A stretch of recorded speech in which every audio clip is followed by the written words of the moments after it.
Bismillahirrahmanirrahim.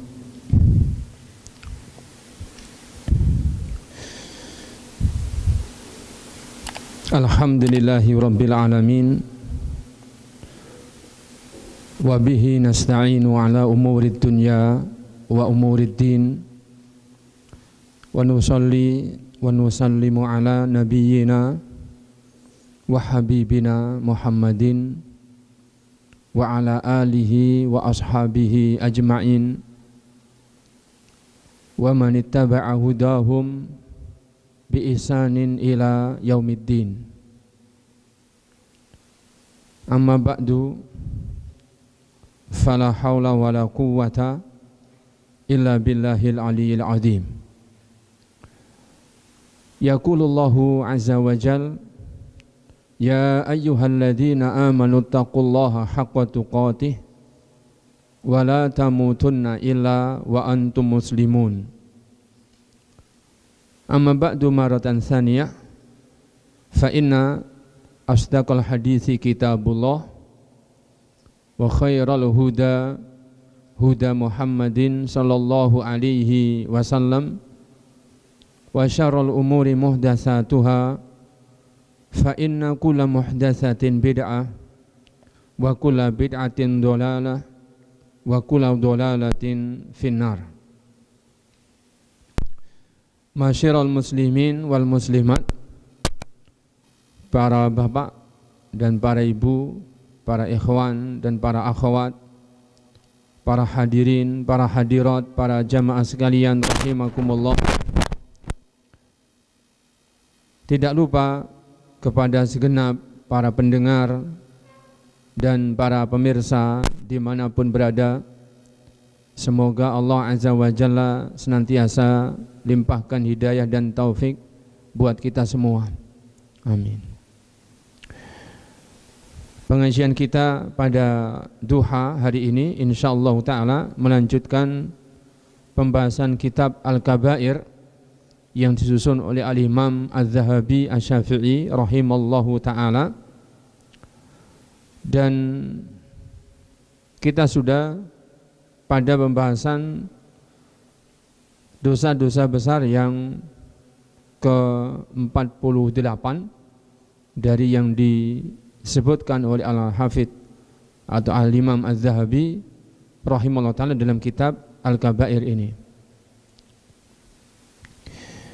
Pada dosa besar yang ke-48 ini,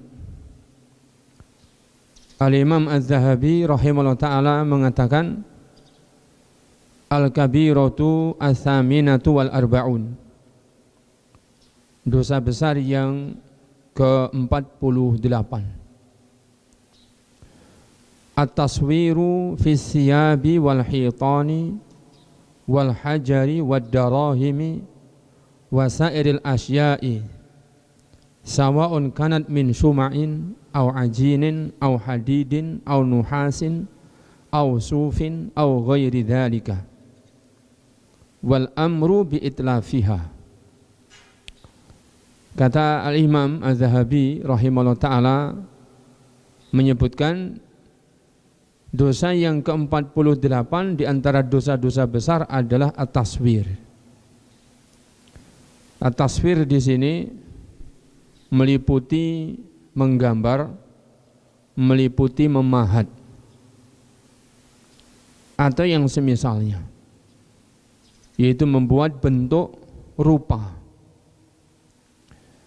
Di sini disebutkan oleh Al-Imam Az-Zahabi fi siyab, yang medianya misalnya berupa kain, wal hitan, medianya berupa dinding atau tembok, wal hajar, medianya pada batu, wad darahim, medianya pada dirham-dirham, wasairil asya, dan segala sesuatu, sawa'un kanat, sama saja hukumnya di sini, bahan untuk membuat bentuk atau membuat gambar atau patung itu min syuma'in, berupa lilin, au ajinin, atau berupa adonan tertentu, au hadidin atau berupa besi, au nuhasin atau berupa tembaga, au sufin atau berupa suf atau berupa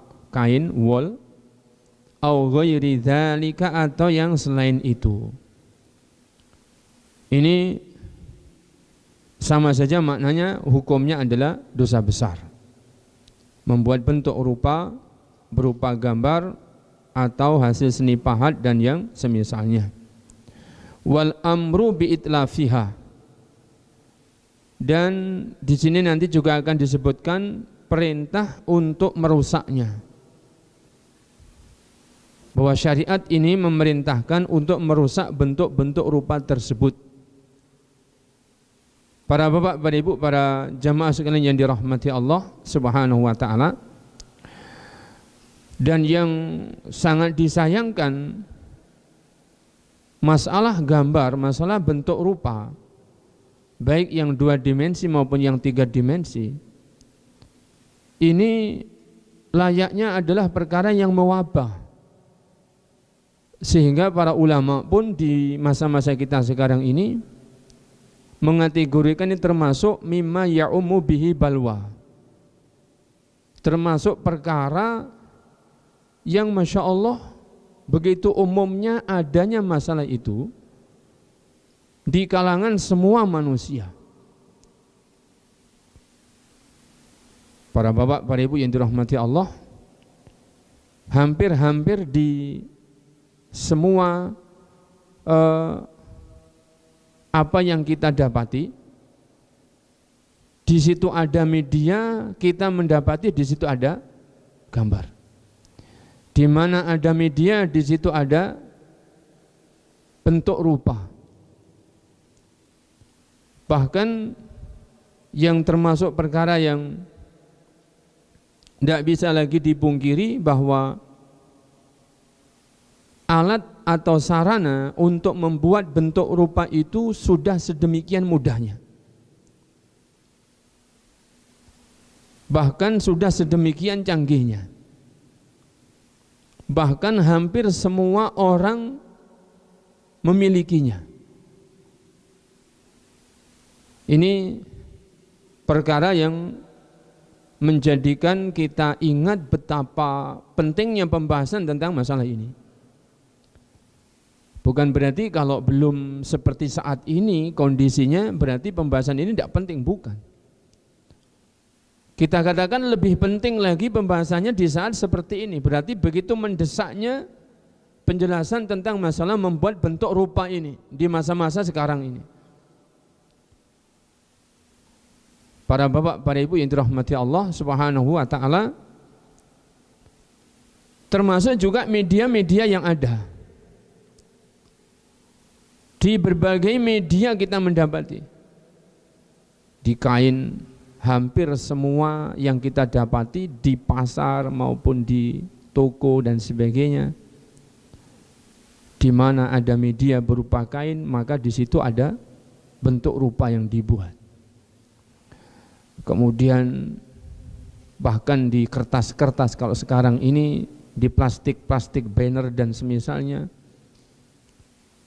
di mana ada media-media seperti itu, di situ juga kita dapati ada bentuk rupa yang dibuat di situ. Belum lagi pada seni pahat yang medianya mungkin berupa lilin atau yang semisalnya. Nah, ada yang berupa plastik, ada yang macam-macam. Nah, ini hampir-hampir di mana tempat kita mendapati di situ ada bentuk rupa yang dibuat. Maka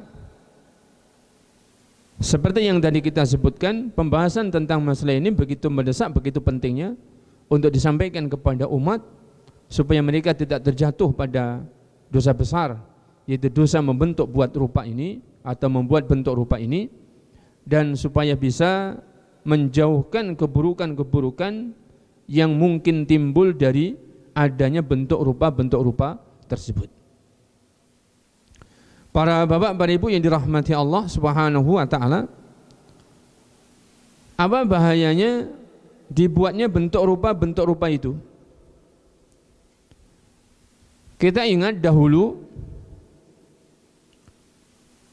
umat yang Nabi Nuh alaihissalam diperintahkan oleh Allah SWT untuk berdakwah kepada umat beliau 1000 tahun kurang 50 tahun, berarti 950 tahun. Beliau mendakwahi kaumnya. Dan kesesatan yang terjadi pada kaumnya Nabi Nuh waktu itu, kesyirikan yang awal mula. Berarti sebelum kaumnya Nabi Nuh, kesesatan-kesesatan dan dosa-dosa yang ada itu belum sampai pada tingkat syirik menyekutukan Allah Azza wa Jalla dengan sesuatu yang lain. Tapi di masa Nabi Nuh alaihissalam berdakwah, yang didakwai beliau adalah kalangan kaum yang menyimpang dari tauhid menuju syirik. Seperti hal ini disebutkan oleh Hafidz Ibnu Katsir rahimahullah dalam tafsirnya, dan oleh ulama-ulama di tafsir yang lain ketika menjelaskan tafsir dari surat Nuh. Di sana disebutkan ada 5 tokoh-tokoh orang soleh yang kaumnya Nabi Nuh ketika didakwai oleh Nabi Nuh, pembesar-pembesarnya mengatakan kepada kaumnya, la tadarunna alihatakum, wahai kaumku, kalian jangan tinggalkan sesembahan-sesembahan kalian. Wala tadarunna waddan wala suwa'an wala ya'uqa wa ya'uqa wa nasra. Dan kalian jangan tinggalkan sesembahan kalian yang berupa Ya'uq, Yaghus,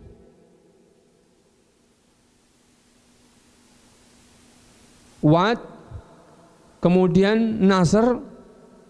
Nah, 5 orang ini kata Al-Hafidz Ibnu Katsir dengan riwayat yang disebutkan adalah orang-orang solih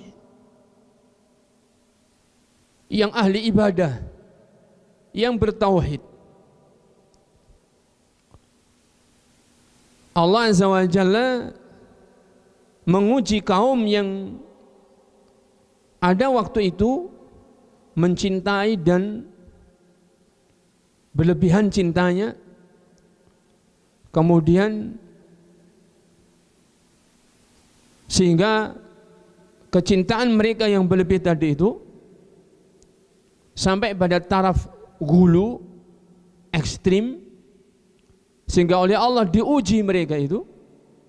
Dan kecintaan yang berlebih tersebut, 5 orang solih ini pun diwafatkan dalam satu masa.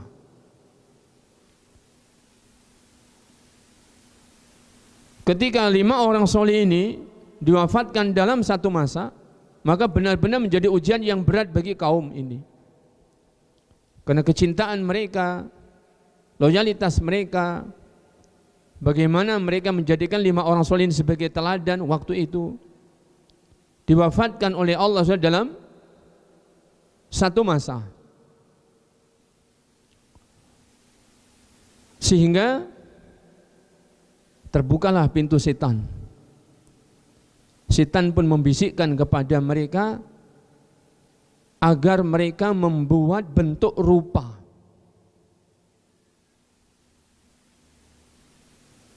Orang-orang solih yang mereka cintai ini, supaya bentuk rupa itu dipasang atau diletakkan di tempat-tempat yang dahulu orang-orang solih ini biasa bermajelis di situ. Awalnya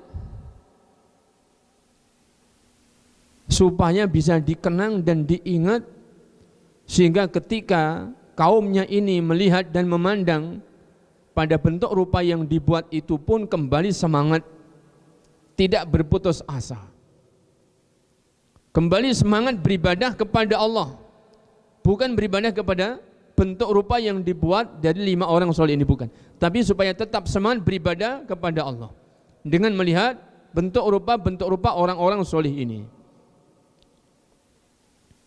Awalnya demikian. kemudian ganti generasi. Setan pun mulai menyesatkan generasi yang datang belakangan ini. Karena tentu kualitas ilmu yang dimiliki oleh generasi yang datang belakangan tidak sebagaimana kualitas ilmu yang dimiliki oleh kaumnya orang-orang solih ini.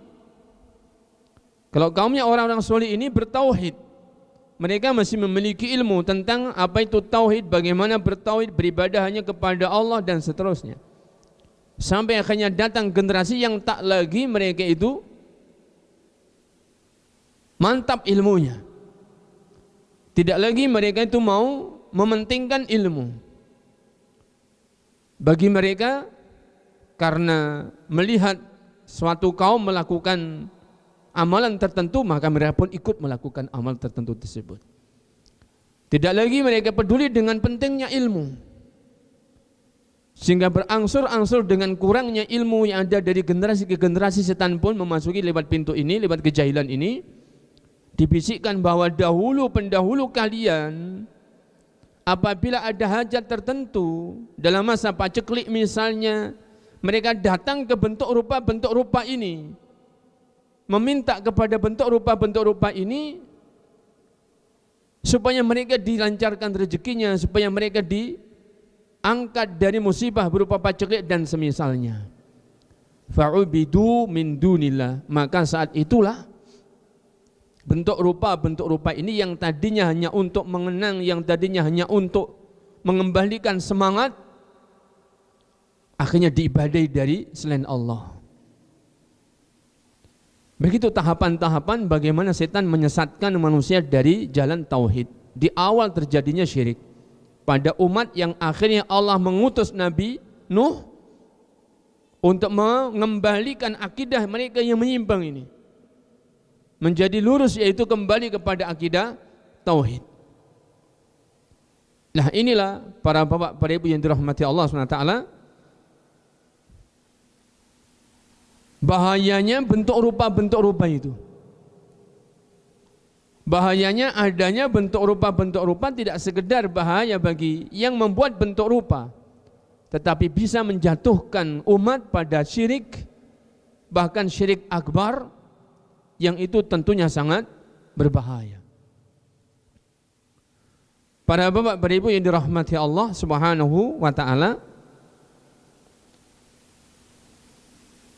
mungkin di masa-masa kita ini orang mulai berpikir dan mengambil kesimpulan kalau di masa itu mungkin masih ada orang yang butuh menyembah pada bentuk rupa. Tapi kalau di zaman seperti sekarang ini ya, apa ya, ada ya?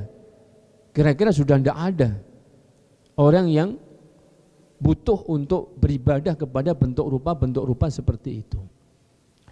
Sehingga dari kesimpulan yang seperti itu, mereka pun akhirnya menghalalkan membuat bentuk rupa. Maka ini pun keliru. Tidak benar yang seperti itu. Kalau mereka itu menyimpulkan demikian, berarti mereka itu sebenarnya tidak tahu realita yang ada. Justru realita yang ada, kondisi di hari-hari yang di masa-masa seperti ini, lebih buruk keyakinan manusia terhadap bentuk rupa itu dibandingkan yang dahulu. Kita ambil contoh tentang masih ada sampai hari ini yang beribadah kepada bentuk rupa. Kaum Nasrani beribadah kepada apa? Kepada bentuk rupa. Kaum Nasrani sampai hari ini. Sehingga agama mereka tidak bisa meninggalkan bentuk rupa ini. Karena itu adalah bentuk peribadahan. Berarti sampai hari ini masih ada manusia yang menyembah kepada bentuk rupa. Kemudian yang kedua, di bangsa-bangsa tertentu, anggapan dan keyakinan suatu bangsa terhadap bentuk rupa itu tidak lagi seperti dulu. Kalau dulu suatu bangsa itu terhadap bentuk rupa ini sudah, ini jamat, bentuk rupa ini pokoknya benda mati. Mereka paham betul dan mereka menyikapinya sebagaimana bersikap terhadap benda mati. Ya sudah, pokoknya ini ada bentuk rupa begini, apakah patung, apakah relief, apakah lukisan dan sebagainya. Ya sudah, sekedar itu saja. Tidak ada keyakinan-keyakinan yang lain. Tapi coba bayangkan di daerah-daerah tertentu, di Amerika, sebagian bangsa Amerika yang masih kuat, dan juga di daerah yang lainnya, ada di sana itu patung yang besar, patungnya Lenin dan yang semisalnya. Bagaimana orang-orang menyikapi bentuk rupa yang seperti itu di hari sekarang ini? Bahkan keyakinannya seolah-olah bahwa bentuk rupa ini apakah berupa patung, apakah berupa lukisan, apakah berupa hasil dari fotografi dan semisalnya, itu dipandang memiliki ruh.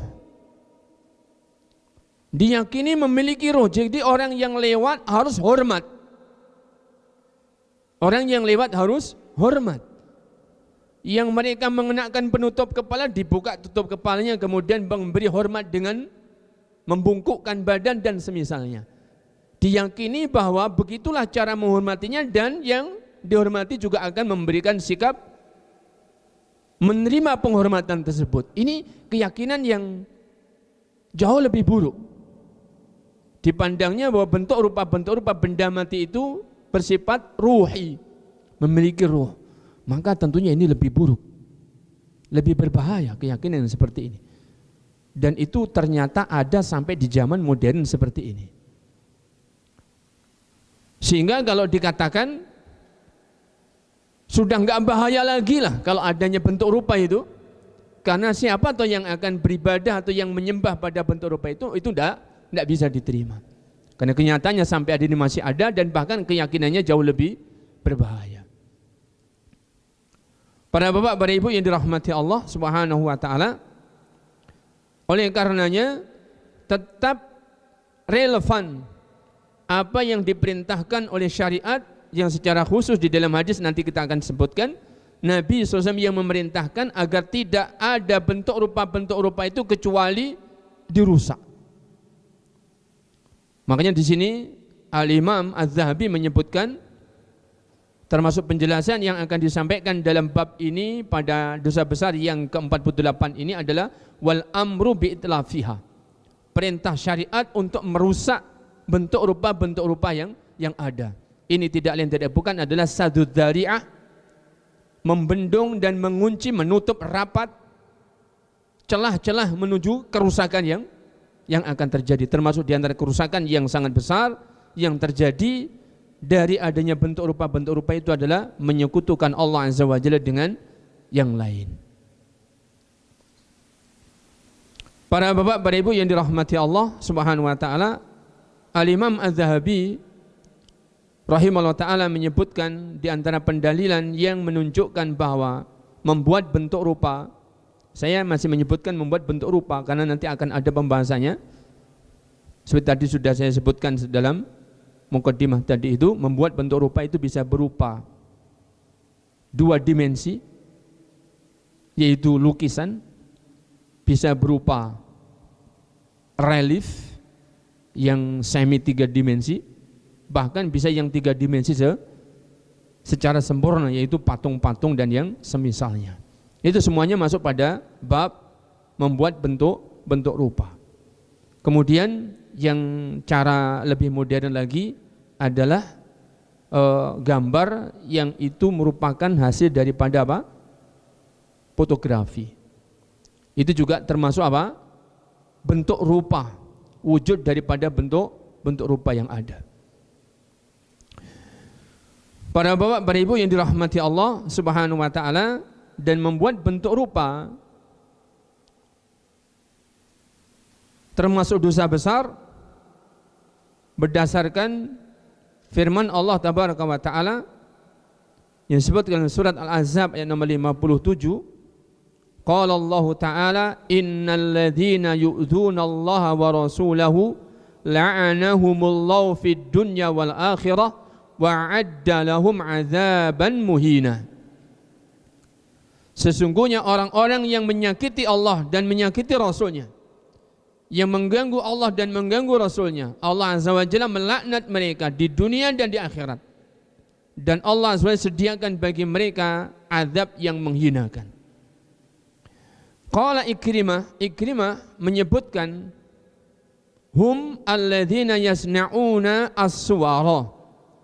Mereka yang dimaksudkan orang-orang yang mengganggu dan menyakiti Allah dan Rasulnya adalah orang-orang yang membuat bentuk rupa.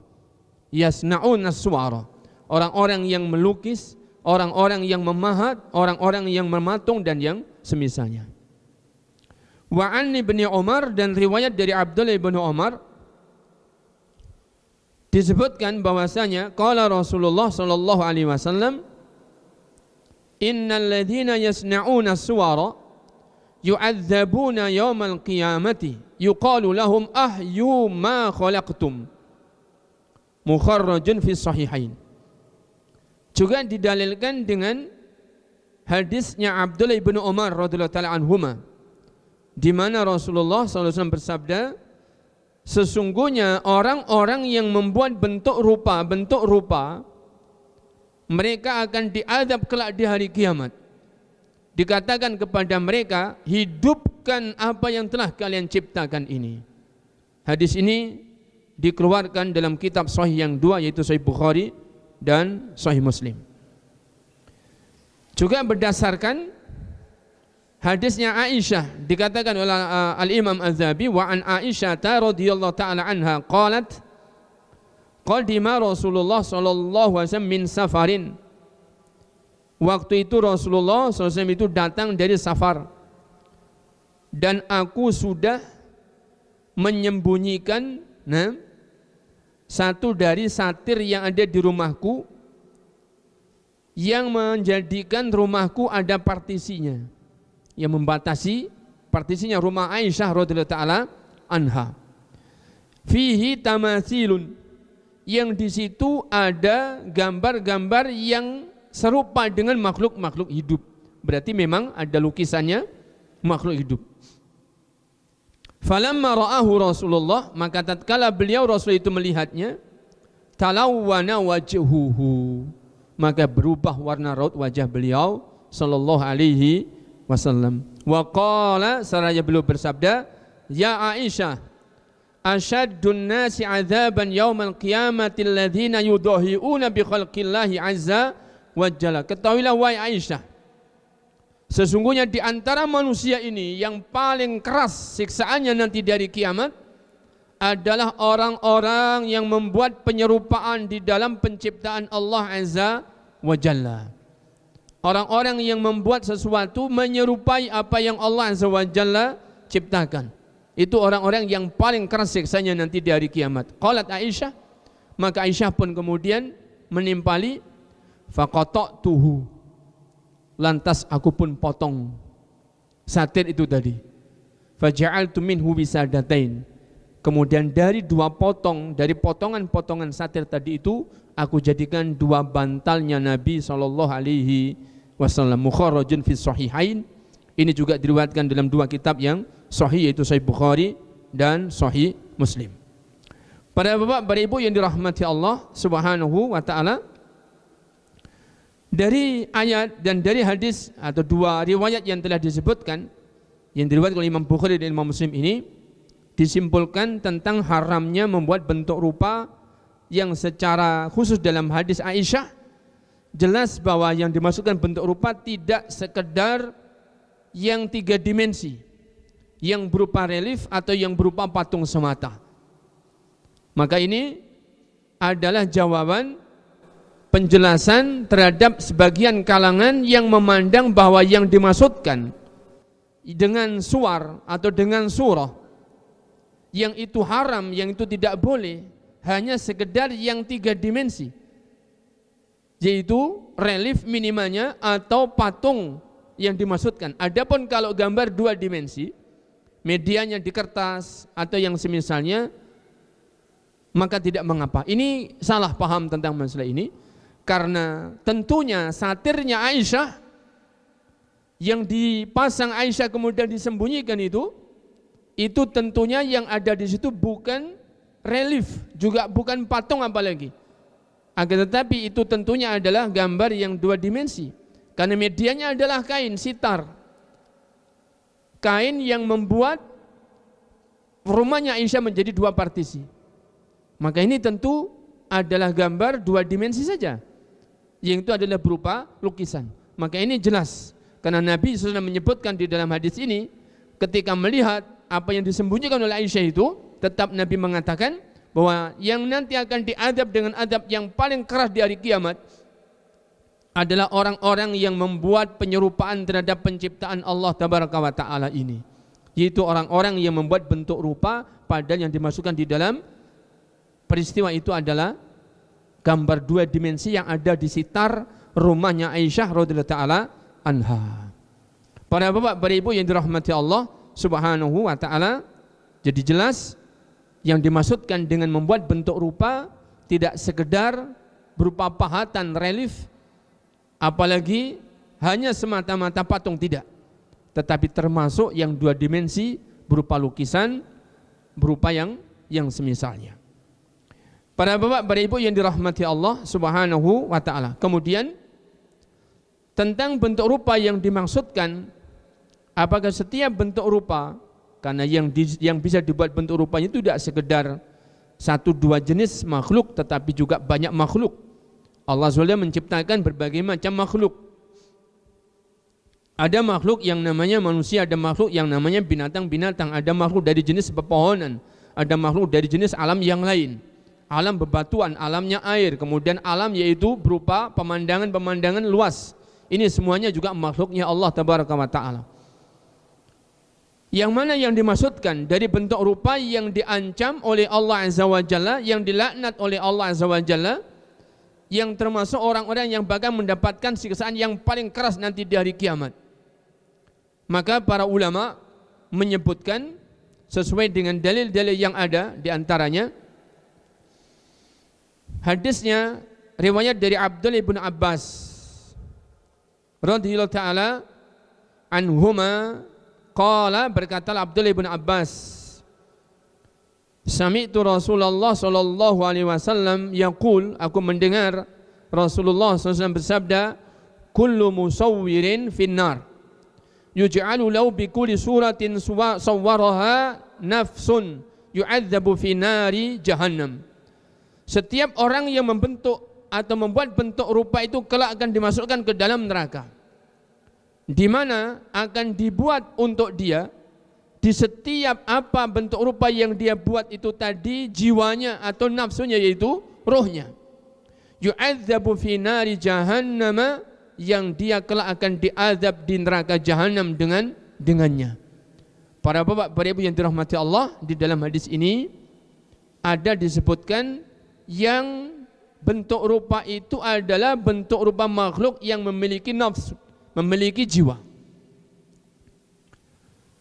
Ada kehidupan, ada jiwa yang terdapat padanya, sehingga hukumannya karena dia membuat yang seperti itu di dunia, maka nanti di akhirat oleh Allah SWT dipaksakan untuk dia membuat jiwanya nanti di hari dari kiamat. Berarti yang memiliki nafas, yang memiliki jiwa. Para bapak, para ibu yang dirahmati Allah Subhanahu wa ta'ala. Kemudian dijelaskan lebih lanjut dalam riwayat yang lainnya juga dari hadisnya Abdullah bin Abbas radhiyallahu ta'ala anhuma, yang disebutkan di situ, aku mendengar Rasulullah SAW bersabda, man sawwara suratan fid dunya kullifa an yunfakha fiha ruha yaumal qiyamati wa laysa binafikhin fiha abada. Di dalam hadis yang diriwayatkan oleh Imam Bukhari dan juga oleh Imam Muslim dari sahabat Abdullah bin Abbas, beliau mengatakan Rasulullah bersabda, siapapun yang membuat bentuk rupa, satu bentuk rupa di dunia, maka kelak dia di hari kiamat dibebankan padanya untuk meniupkan ruh padanya, untuk meniupkan ruh padanya, dan selama-lamanya di kiamat, di hari kiamat itu dia tidak akan bisa meniupkan ruh padanya. Hadis ini memberitahukan kepada kita tentang penjelasan yang dimaksudkan dengan yang memiliki jiwa adalah yang memiliki ruh, yang memiliki ruh.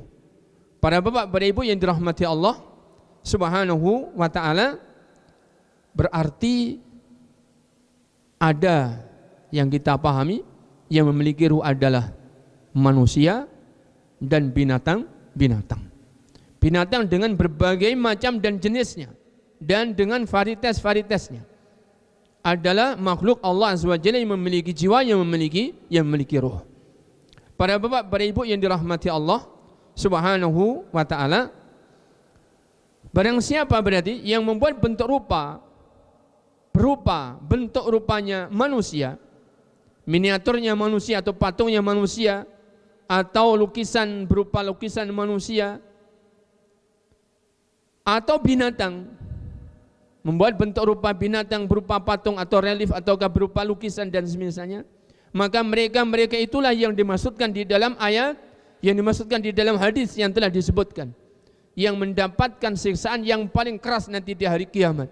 Mereka yang melakukan dosa besar, mereka yang diancam oleh Allah Tabaraka wa Ta'ala. Di antara siksaan yang nanti akan Allah timpakan kepada mereka dipaksakan membuat ruhnya, dan selama-lamanya mereka tidak akan bisa membuat ruhnya.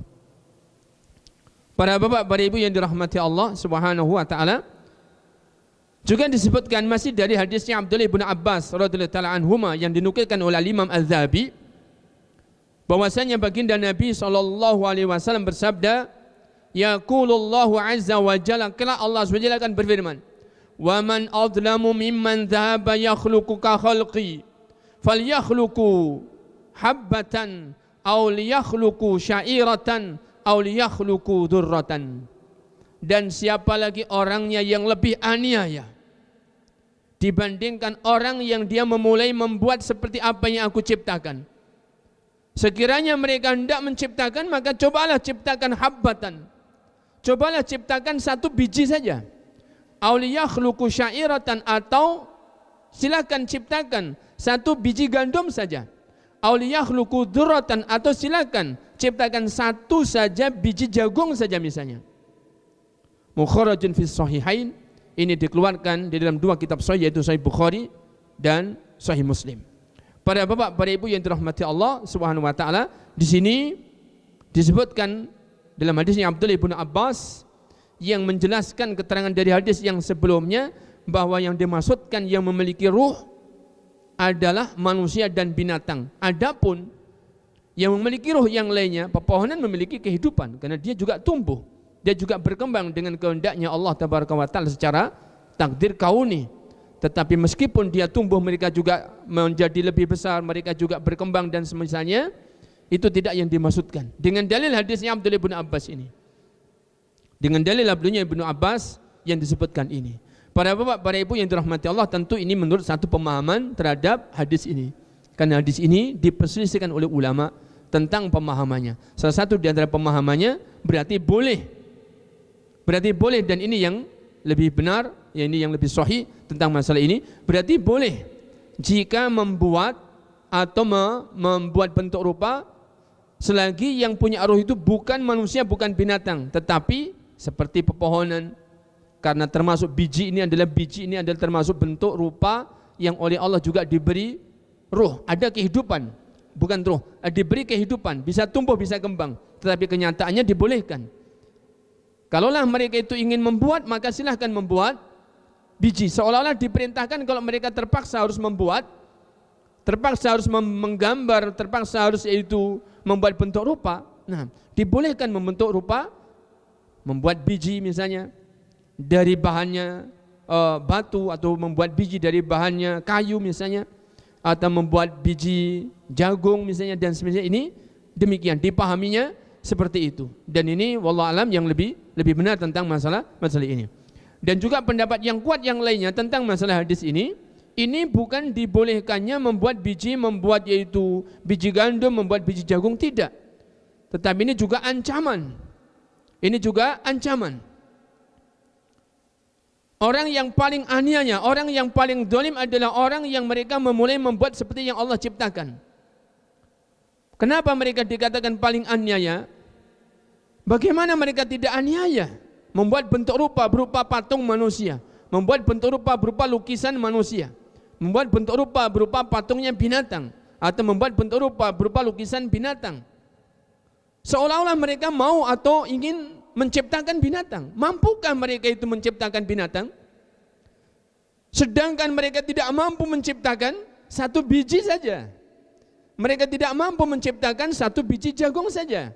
Mereka tidak mau menciptakan satu biji gandum saja. Cobalah mereka ciptakan itu kalau mereka memang mampu. Seolah-olah adalah ancaman demikian. Dan pemahaman yang kedua ini juga benar. Sejumlah ulama mengatakan begitulah yang dimasukkan di dalam hadis ini. Jadi bukan dibolehkan, tetapi ini adalah ancaman yang keras terhadap orang-orang yang mereka membuat bentuk rupa itu tadi. Ketika mereka membuat bentuk rupa manusia, membuat bentuk rupa binatang, seolah-olah mereka mengatakan aku mampu membuat ini seperti yang Allah ciptakan. Padahal kalau mereka disuruh membuat biji saja, biji itu kira-kira lebih sederhana, apakah tidak lebih sederhana daripada manusia ya? Komponen-komponen pembangun tubuh manusia itu beragam, bermacam-macam. Tapi tidak sedemikian dengan biji-biji yang ada. Kalaulah kita katakan itu tidak lebih rumit dibandingkan komponen yang membangun susunan manusia, tapi akankah ada orang yang bisa membuat biji? Bisa jadi zat-zat yang terkandung dalam satu biji saja, jagung misalnya, orang akan tahu ini namanya ini ada protein, ini ada karbohidrat, ini ada begini dan seterusnya. Tapi seandainya orang dipaksa membuat, silahkan buat biji jagung, mungkin bisa menjadi bentuk rupanya. Tapi akankah dia bisa tumbuh sebagaimana yang Allah Azza wa Jalla ciptakan? Dan yang semisalnya? Maka tentu tidak. Maka tentu tidak. Ya ini berarti ancaman yang ini melemahkan akalnya, logikanya manusia. Maka pahamilah wahai kalian manusia, kalian adalah orang yang paling aniaya, di mana kalian membuat sesuatu yang kalian buat seperti yang apa yang aku ciptakan, sehingga kalian merasa bisa, merasa mampu. Padahal sekalian, kalaulah anda itu diperintahkan membuat satu biji, kalian tidak mampu. Para bapak, para ibu yang dirahmati Allah Subhanahu wa ta'ala, sekali lagi hadis ini menurut satu pemahaman yang pertama yang tadi kita sampaikan, menunjukkan, menguatkan bahwa yang dimaksudkan dengan membuat bentuk rupa yang dilarang adalah yang memiliki jiwa, yang memiliki ruh, yaitu manusia dan binatang. Para bapak, para ibu yang dirahmati Allah Subhanahu wa ta'ala, kemudian Al-Imam Az-Zahabi menyebutkan di antara ancaman bagi orang-orang yang membuat bentuk rupa ini. Dalam hadis yang diriwayatkan oleh Imam Ahmad, Imam Tirmidzi dan derajatnya sahih, disahihkan oleh Syekh Muhammad Nasruddin Al-Albani rahimahullah taala dalam kitab Sahihul Jami', baginda Nabi SAW bersabda, yakhruju unuqun minan nari yaumal qiyamati fayaqulu inni wukiltu bisalasatin inni bikulli man da'a ma'allahi ilahan akhara wa bikulli jabbarin anidin wa bil musawwirin. Kelak akan dikeluarkan dari neraka, tiba-tiba akan keluar dari neraka leher-leher kelak di hari kiamat. Kemudian dia berkata atas perintahnya Allah Tabaraka wa Ta'ala, sungguh aku ini oleh Allah diperintahkan untuk mengurusi 3 golongan orang ini, untuk menyiksa 3 golongan orang ini di neraka ini. Siapa itu? Inni bikulli man da'a ma'allahi ilahan akhar. Yang pertama, aku oleh Allah diperintahkan untuk menyiksa orang yang menyeru selain Allah. Selain menyeru Allah juga menyeru Tuhan yang lain, berarti orang-orang yang menyekutukan Allah. Yang kedua, wa bikulli jabbarin anidin, dan aku oleh Allah diperintahkan untuk mengurusi siksaan orang-orang yang jabbar, orang-orang yang mereka itu diktator, anidin yang menentang Allah Tabaraka wa Ta'ala.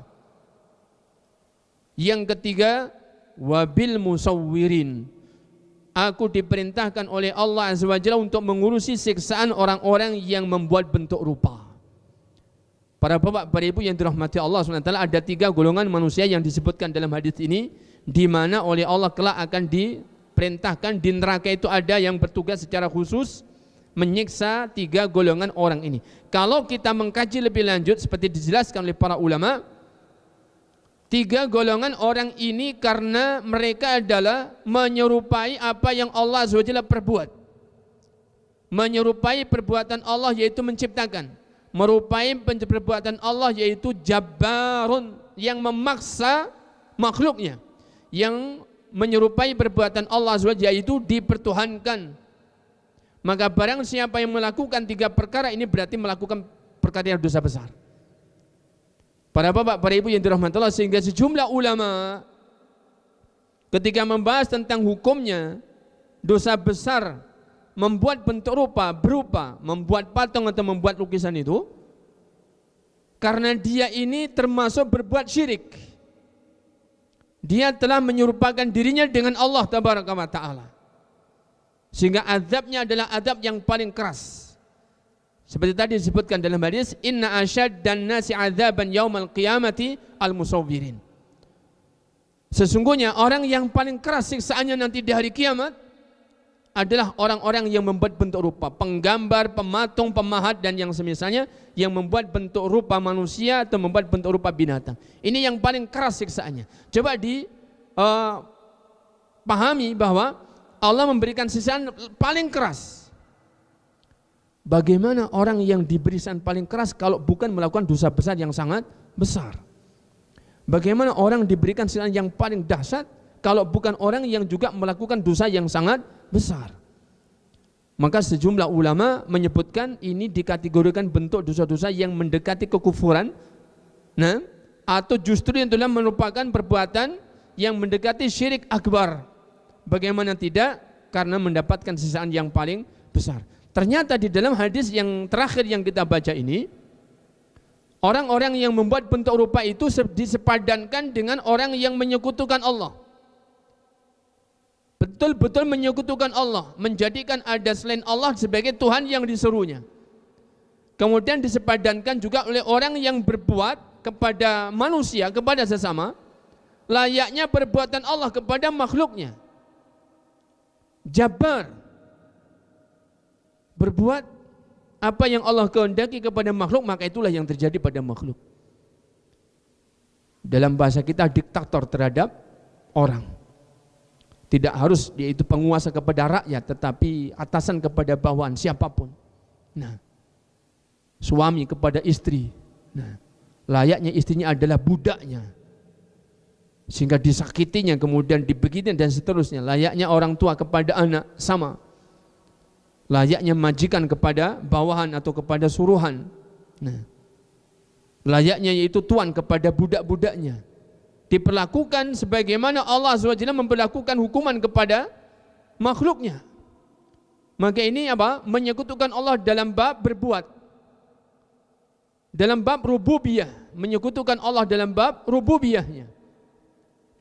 Sedangkan orang yang membuat bentuk rupa disepadankan dengan dua golongan manusia yang ini, menunjukkan benar-benar bahwa dosa membuat bentuk rupa adalah dosa besar yang sangat besar, sehingga layak diberikan kepada mereka haknya berupa siksaan yang sangat dahsyat.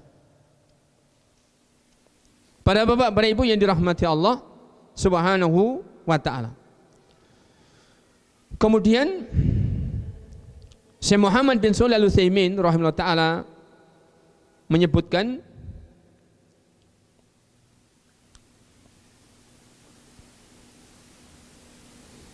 bentuk rupa ada yang disepakati oleh para ulama tentang pengharamannya, yaitu bentuk rupa yang tadi disebutkan. Apakah lukisan, apakah pahatan, makhluk yang memiliki ruh, yaitu manusia dan binatang. Baik, kata beliau, min khasyabin, terbuat bahannya adalah dari kayu, au hajarin, atau terbuat dari batu, au tinin, atau terbuat dari tanah, au terbuat dari nuhas, yaitu tembaga, au ma asbah dzalik, atau yang semisal dengan itu. Apabila yang dibuat bentuk rupa itu adalah suratu hayawan, lukisan atau pahatan binatang-binatang, au insan, atau manusia, yang berupa misalnya asad, singa, arnab, kelinci, kirdun atau berupa monyet atau kera dan yang semisalnya, maka itu haram bil ittifaq. Ulama sepakat yang semuanya hukumnya haram. Kalau tadi disebutkan oleh Al-Imam Az-Zahabi dengan berbagai macam medianya, apakah di kain, apakah di tembok, apakah di dinding, apakah di bebatuan, apakah di lempengan uang dirham, atau yang semisalnya. Bahannya juga begitu beragam, apakah dari lilin, apakah dari adonan bahan-bahan tertentu, atau dari besi, atau dari tembaga, atau dari suf, atau kain wol dan yang semisalnya. Semuanya sama. Itu haram dan disepakati keharamannya. Itulah yang pelakunya fa'iluhum mal'unun ala lisanin Nabi sallallahu alaihi wasallam wa yu'adzabu yaumal qiyamati. Itulah yang pelakunya dilaknat menurut lisannya Nabi sallallahu alaihi wasallam, yaitu hadisnya beliau sallallahu alaihi wasallam, dan yang kelak di hari kiamat akan diazab oleh Allah tabaraka wa taala. Di antaranya diperintahkan ahyu ma khalaqtum, hidupkan apa yang telah kalian buat. Itu yang dimaksudkan di dalam hadis. Kemudian yang kedua, bentuk rupa yang kedua, membuat bentuk rupa yang tidak punya ruh. Membuat bentuk rupa tetapi yang tidak punya ruh. Apakah bentuk rupa itu berupa relief, apakah berupa pahatan, apakah berupa lukisan? Nah, tapi sesuatu yang tidak punya ruh. Seperti al-asjar, pepohonan, asyams, matahari, qamar, bulan, nujum, bintang, anhar, sungai-sungai, jibal, gunung-gunung dan semisalnya. Wa ma asbahaha, dan yang semisal itu. Hadhihi jaizatun, kalau membuat bentuk rupa yang ini, lukisan yang ini boleh. Nah, ini boleh. Dan itu yang rajih dan itu yang benar insyaallah taala. Yang tadi kita sebutkan ada perselisihan, sebagian ulama memandang apabila yang tidak punya ruh itu perkara yang bisa tumbuh. Nah, seperti tumbuhan-tumbuhan, tanaman-tanaman, ini bisa tumbuh. Kalau batu ya batu, kalau air ya air, berarti benda-benda mati. Tapi kalau tanaman-tanaman bisa tumbuh, maka sebagian ulama, faminal ulama man lam yujizhu, ada sejumlah ulama yang tetap tidak membolehkannya, seperti Mujahid rahimahullah ta'ala dari kalangan para tabi'in yang tidak membolehkannya. Nah, dikatakan oleh Mujahid, kullu ma yanmu fa innahu la yajuzu an yusawwara walau kana la ruha lahu. Setiap yang berkembang atau tumbuh itu tidak boleh dibuat bentuk rupanya meskipun dia tidak punya ruh. Nah, apa alasannya? Berdasarkan hadis yang sahih bahwasanya Allah tabaraka wa taala berfirman, falyakhluqu habbatan aw liyakhluqu sya'iratan aw liyakhluqu dzurratan, yang tadi sudah kita sebutkan hadisnya. Lakin akan tetapi jumhur ulama annalladzi la ruha fihi fala ba'sa an yusawwarahu. Yang tidak punya ruh berarti termasuk pepohonan meskipun tumbuh, menurut jumhur ulama itu tidak mengapa seandainya dibuat bentuk rupanya. Sawa'un kana mimma yanmu kal ahjar au mimma la yanmu. Sama saja apakah itu termasuk yang bisa tumbuh kembang atau yang tidak bisa tumbuh kembang. Yang bisa tumbuh kembang seperti pohon-pohon, yang tidak bisa tumbuh kembang seperti matahari, seperti lautan, seperti bulan, seperti sungai-sungai dan yang semisalnya. Maka menurut jumhur ulama itu termasuk boleh. Berarti membuat gambar pemandangan boleh, tapi pemandangan yang tidak ada makhluk hidupnya. Jangan membuat pemandangan yang bagus, itu ada pohonnya, ada sungainya, tapi ada binatangnya. Jangan. Maka itu tidak boleh. Nah, ada rusanya yang minum air sungai misalnya. Jangan. Nah, ada angsa liarnya, ada itik liarnya yang ada di situ. Jangan. Nah, atau menggambar termasuk orang mancing di sungai. Jangan. Nah, tapi cukup gambar pemandangan yang memang tidak ada gambar makhluk hidup yang bernyawanya, tidak ada binatangnya, juga tidak ada manusianya. Nah, kemudian yang ketiga, tasfiru ma fihi ruhun lakin bitalwin warasmi. Membuat bentuk rupa sesuatu yang punya ruh, akan tetapi tidak dengan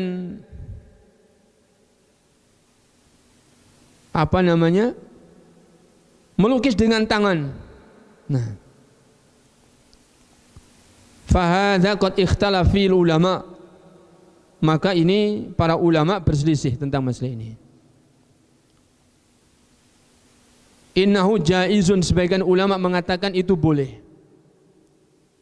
Kama rawahul Bukhari fi hadis Zaid bin Khalid illa raqman fi thawbin, kecuali kalau yang dibuat itu adalah raqman fi thawbin.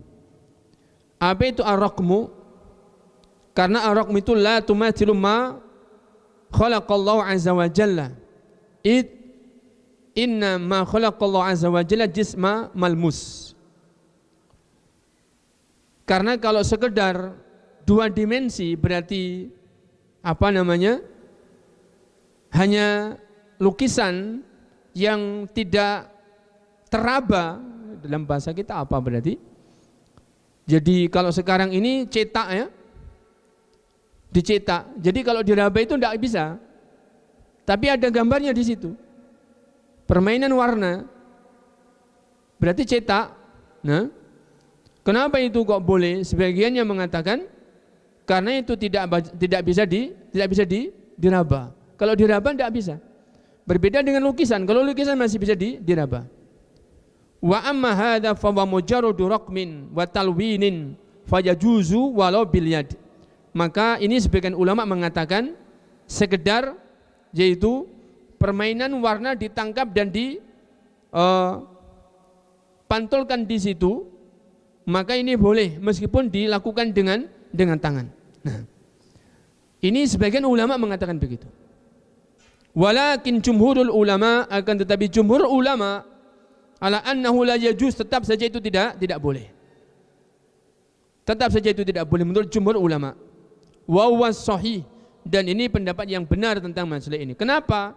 Annahu la yajuzu li tasfirin la bitimsali wala birraqmi madama al musawwaru minal asya allati biha ruhu. Maka karena tidak boleh membuat bentuk rupa baik itu dengan 3 dimensi atau sekedar menangkap bayangan kemudian di permainan warna yang tertempel, selagi yang dibuat bentuk rupanya itu adalah sesuatu yang memiliki ruh, itu tetap tidak boleh. Walam yahdus fi ahdin Nabi sallallahu alaihi wasallam ma hadatsa fi zamanina hadza min aswar al-fotografiyah. Dan di zaman Nabi itu belum terjadi yang namanya gambar yang merupakan hasil fotografi. Maka itu tidak terjadi. Yang ada adalah larangan adanya bentuk rupa. Sehingga yang lebih benar menurut jumhur ulama, karena bagaimanapun juga hasilnya adalah gambar atau bentuk rupa, maka yang benar itu tetap tidak boleh. Para bapak, para ibu yang dirahmati Allah Subhanahu wa ta'ala, para bapak, para ibu, memang kalau dilihat dari proses terjadinya gambar, maka seolah-olah tangan ini tidak berbuat, tangan ini tidak menggambar, tangan ini tidak melukis. Nah, tetapi dilihat dari hasilnya, maka tidak ada yang mengingkari bahwa yang hasilnya itu adalah gambar.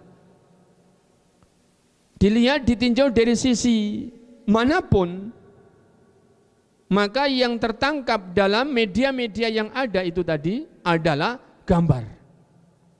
Maka ketika yang terjadi, yang ada adalah gambar, dan gambar itu yang terpampang sudah bentuk rupanya manusia atau bentuk rupanya binatang, maka tetap itu tidak boleh. Meskipun prosesnya tidak dengan proses lukis tangan, maka itu tetap tidak diperbolehkan. Dan ini pendapat jumhur ulama yang ini lebih benar tentang masalah ini. Para bapak, para ibu yang dirahmati Allah Subhanahu wa ta'ala, Kemudian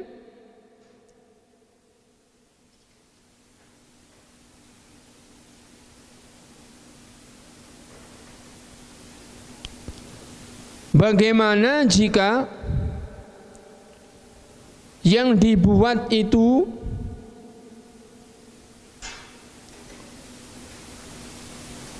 berupa bentuk rupa untuk mainan? Wa ulama'ul asri mukhtalifuna fi hadha hal yadkhulu hadha fil lu'bah. Dan ulama-ulama kita sekarang, kata Syekh Muhammad bin Shalih Al-Utsaimin, mereka berselisih tentang masalah ini. Apakah termasuk tidak boleh jika yang dibuat bentuk rupanya itu adalah berupa mainan? Ini termasuk yang dilarang apakah tidak? Was-shahihu annahu la yadkhulu. Dan yang benar bahwa jika yang dibuat adalah untuk mainan anak-anak, maka tidak termasuk yang dilarang. Para bapak, para ibu yang dirahmati Allah SWT, bagaimana alasannya? Di antara alasannya, karena dahulu Aisyah radhiyallahu anha juga memiliki mainan. Aisyah radhiyallahu anha juga memiliki mainan. Yang mainannya Aisyah juga bentuk rupa. Sehingga karena mainan Aisyah juga bentuk rupa, maka karena Nabi tidak mengingkari dan tidak memerintahkan untuk dirusak atau dihilangkan, menunjukkan itu boleh. Menunjukkan itu boleh. Di sini diberi catatan oleh Syekh Muhammad bin Shalih Al-Utsaimin, tapi hati-hati jika mainan itu terbuat dari bahan plastik atau yang semisalnya. Para bapak, para ibu yang dirahmati Allah, berarti kalau yang diberikan catatan adalah yang terbuat dari plastik, kebolehan yang dimaksudkan lebih kuat adalah jika bahannya tidak plastik, dari kain, dari benang, dari wol, dan yang semisalnya. Yang nampak bahwa permainan Aisyah di hari itu memang bahannya adalah bahan ini. Kenapa di sini beri perhatian oleh Syekh Muhammad? Kecuali yang terbuat dari plastik maka harus berhati-hati, kata beliau, karena yang terbuat dari plastik yang sifatnya itu adalah mainan anak-anak itu jauh lebih persis dari bentuk yang Allah ciptakan, termasuk detailnya, bentuk, lekuk-lekuknya dan semisalnya. Bahkan disebutkan termasuk lentiknya bulu mata, termasuk bola mata, dan semisalnya, bergerak kedip-kedipnya kelopak mata dan semisalnya, itu jauh lebih menyerupai aslinya apa yang Allah sudah ciptakan berupa manusia. Maka itu lebih berhati-hati, sehingga lebih diwaspadai. Adapun yang terbuat dari kain, yang terbuat dari benang dan semisalnya, maka itu yang dimaksudkan insyaallah ta'ala perkara yang mubah, perkara yang dibolehkan. Para bapak, para ibu yang dirahmati Allah Subhanahu wa ta'ala, sehingga tidak termasuk yang dilarang, tidak termasuk yang dilaknat pembuatnya, sebagaimana tidak dilarang memilikinya dan tidak pernah Rasul memerintahkan Aisyah untuk merusak mainannya. Seandainya itu memang tidak boleh, tentu Aisyah tidak boleh memainkan, dan tentunya yang membuatnya pun juga terkena ancaman. Karena Nabi SAW tidak melarang Aisyah, menunjukkan juga pembuatnya tidak terkena ancaman.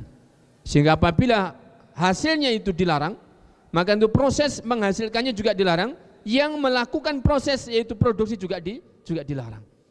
Karena Aisyah waktu itu tidak dilarang, mainannya Aisyah tidak diharamkan, sehingga menunjukkan membuatnya juga tidak dilarang. Para bapak, para ibu yang dirahmati Allah Subhanahu wa ta'ala. Kemudian bagaimana dengan hasil fotografi, foto dan yang semisalnya? Seperti tadi telah disebutkan, gambar yang merupakan hasil fotografi Orang bilang itu hanya menangkap bayangan kemudian ditempelkan. Hanya menangkap bayangan saja. Sehingga sebagian kalangan mengatakan itu hukumnya boleh. Tidak termasuk yang dilarang. Karena itu hanya menangkap bayangan saja. Para bapak, para ibu yang dirahmati Allah Subhanahu wa taala, kalaulah di situ dianggap prosesnya hanya menangkap bayangan, kemudian dipantulkan saja, tidak ada proses membuat gambar oleh tangan, memang benar seperti tadi kita sebutkan. Akan tetapi kenyataan yang terjadi di situ adalah betul-betul menghasilkan sebuah gambar. Betul-betul menghasilkan sebuah gambar. Oleh karenanya, apabila ini proses mungkin tidak bisa dikaitkan dengan larangan karena tidak termasuk menggambar, hanya menangkap bayangan, tapi yang dihasilkan betul-betul gambar, maka berarti hukumnya berkisar masalah gambar apa yang diproduk. Gambar apa yang diproduk. Kemudian untuk apa itu dibuat. Hukumnya terkait dengan masalah itu. Jika ternyata memang menangkap, kemudian yang diproduk adalah gambar-gambar yang bernyawa, maka dilihat dan ditinjau untuk apa ini dibuatnya. Para bapak, para ibu yang dirahmati Allah Subhanahu wa taala, di sini disebutkan ada beberapa perbedaan mengenai hukumnya terkait dengan hasil daripada fotografi itu untuk apa. Jika tuntutannya adalah perkara yang memang dibolehkan, maka menjadi boleh menggambar meskipun ada makhluk yang bernyawa karena memang itu dibutuhkan. Di antara yang itu dibutuhkan, yang memang banyak terdapat padanya adalah misalnya fotografi yang untuk tanda pengenal, sehingga boleh membuatnya karena ini dibutuhkan. Termasuk fotografi membuat gambar atau fotonya buronan orang jahat, ini boleh karena itu dibutuhkan, dihajatkan. Fotografi untuk membuat tidak sekedar tanda pengenal tetapi wasiqah, berkas-berkas penting, paspor, visa yang harus ada fotonya, berkas-berkas penting seperti ijazah, sertifikat tertentu yang memang harus ada fotonya, maka yang seperti ini boleh karena memang itu dibutuhkan.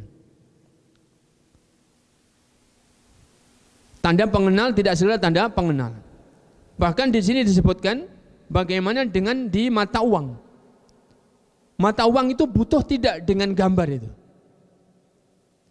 Kalau ternyata mata uang itu tidak butuh, apakah di uang yang terbuat dari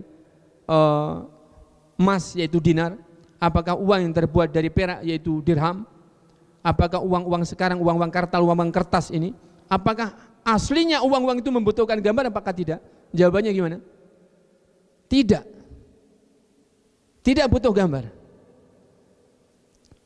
Tapi manusia pemakai uang tidak bisa menghindari karena yang beredar adalah uang yang bergambar. Sehingga pemilik uang tidak dihukumi berdosa ketika dia memilikinya. Jadi artinya apa? Pemilik uang tidak diharuskan merusak gambarnya. Karena kalau dirusak gambarnya rusak uangnya. Berarti yang menanggung adalah yang memprakarsai dicetaknya uang ada gambarnya. Karena itu tidak dibutuhkan gambar.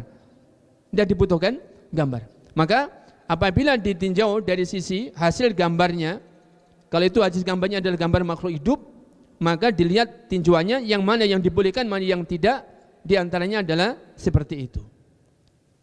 Kalau memang itu dibutuhkan dan dihajatkan, maka itu menjadikan boleh. Nah, kalau memang itu tidak dibutuhkan, tidak diajarkan, tetap kembali kepada tidak boleh. Para bapak, para ibu yang dirahmati Allah Subhanahu wa taala. Kemudian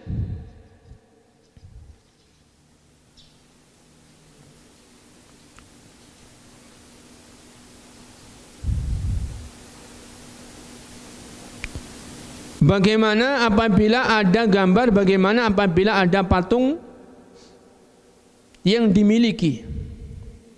Menurut dari apa yang disebutkan oleh Al-Imam Az-Zahabi, apabila ada patung, apabila ada gambar, maka tidak boleh dibiarkan adanya, kecuali harus dihilangkan. Kenapa? Di antaranya dalam hadis diriwayatkan oleh Bukhari dan Muslim, baginda Nabi SAW bersabda, la tadkhulul malaikatu baitan fi kalbun wala suratun. Malaikat Allah SWT tidak masuk rumah yang di dalamnya ada anjing dan ada surah, ada fotonya atau ada patungnya. Hukumnya seperti kembali kepada yang awal, foto atau ada gambar lukisan, yaitu makhluk yang bernyawa berupa manusia atau berupa binatang. Nah, kemudian yang ada anjingnya. Pembahasan kita adalah tentang adanya gambar atau adanya patung. Karena adanya gambar, adanya patung itu menghalangi masuknya malaikat Allah, maka menjadikan tidak bolehnya membiarkannya ada itu di rumah, kecuali harus dihilangkan. Di dalam riwayat Abi Dawud disebutkan, hadis ini hadis dhaif,